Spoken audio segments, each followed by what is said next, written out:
Time for our police cam segment showing the dangers that police officers face every day. Police in Riverside, California were patrolling after hours near a shopping center when a security guard flagged them down, saying he was concerned about two men in a parked Honda Pilot. Two officers investigated, saw a drug pipe in the car, and asked both men to step out of the vehicle. I'll show you what happened next from each of the officers' body cams. There's a few seconds of silence before the camera starts recording sound.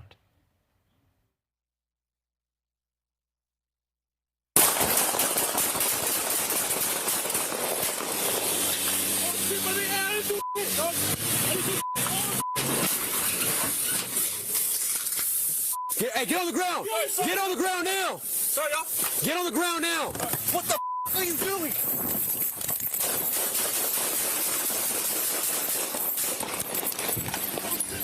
$25 shots fired at Enterprise on University. Get on the ground!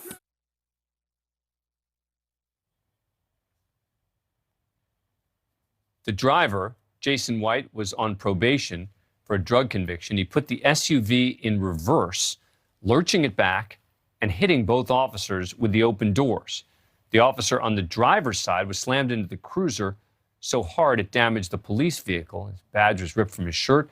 Both officers ended up opening fire, hitting White as he shifted into drive and slammed into the back of another parked vehicle. The passenger surrendered, was detained. He was not charged. Now, police were able eventually to get White out of the vehicle, take him to the hospital. He's facing multiple charges, including assault with a deadly weapon against an officer, evading police, and hit and run. The officer who was smashed into his cruiser was hospitalized and has recovered. The other officer was treated at the scene. Police recovered 2 guns, several extra clips, and boxes of bullets from the suspect's vehicle. Joined by Riverside Police Lieutenant Chad Milby, who oversees investigations on all use of force incidents in the department. He's also a police academy instructor who teaches tactics and active shooter response. Lieutenant, thank you very much for coming on the program. Appreciate it. So this happens around midnight at a closed shopping center. What do the officers know when this incident starts? Well, Dan, they know that they were flagged down. They know it's an occupied vehicle. They know it's late at night. Just like you alluded to, it was just prior to midnight. They know, based on their training experience of working in this particular area, that there is a lot of violent crime. We've seen more guns taken off the street last year and this year than I've ever seen throughout my entire career. So going into that, they know there's a high likelihood that there is potentially some type of criminal activity going on inside this vehicle.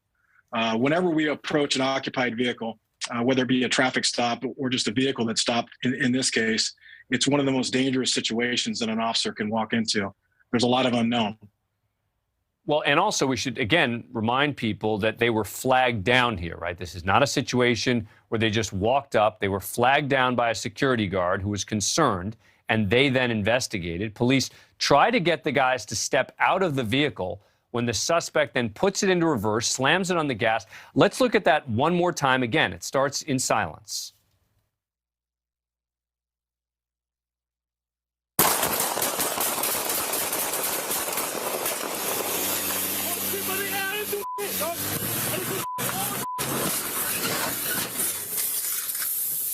Get on the ground! Get on the ground now! Sorry, y'all. Get on the ground now! Now, you're involved in training a lot. I don't imagine this is the sort of scenario you can actually train an officer for, because there's going to be a lot of just reaction and having to just, use what you know, where you know the lines are, but you can't specifically train for something like this, can you? Well, Dan, we train our officers to have good situational awareness. They have to pay attention not only to what's going on inside the vehicle, but everything that's going on outside the vehicle. In this case, you'll see just prior to the shooting taking place, the driver actually leans forward and he looks in the direction of the passenger officer on the passenger side of the vehicle. So there's things that we teach our officers. They're called pre-force indicators. Pre-force indicators are things, or mannerisms, they're actions of suspects that are generally precede a use of force. And in this case, I haven't spoken to the officer, but I would imagine that that is something that he picked up on.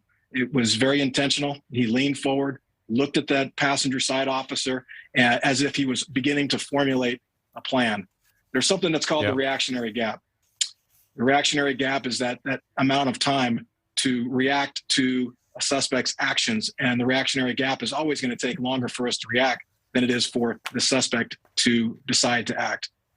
Well, I want to ask you about this. So after crashing, the suspect stays in the car. He ignores orders from police. He appears to be reaching for something, as we've discussed. I think there was a level of restraint, was there not, in the officer not shooting again? Absolutely. We have to continually assess. We take what we call a tactical pause. We bring things back down. We stabilize. And if the suspect no longer poses an imminent threat of great bodily injury or death, then we have to stop.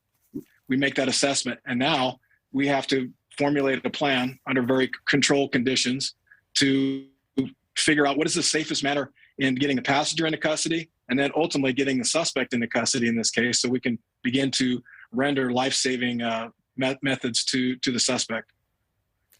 Well, Lieutenant Milby, please send our thoughts to both of the officers involved, particularly the one who was hospitalized. We were so relieved to hear that he is okay. We're thinking about him, and we really appreciate the time you took to come on the program. Appreciate it. Thank you, Dan. Thank you for watching. Click the red subscribe button below so you can get more of NewsNation's fact-driven, unbiased coverage.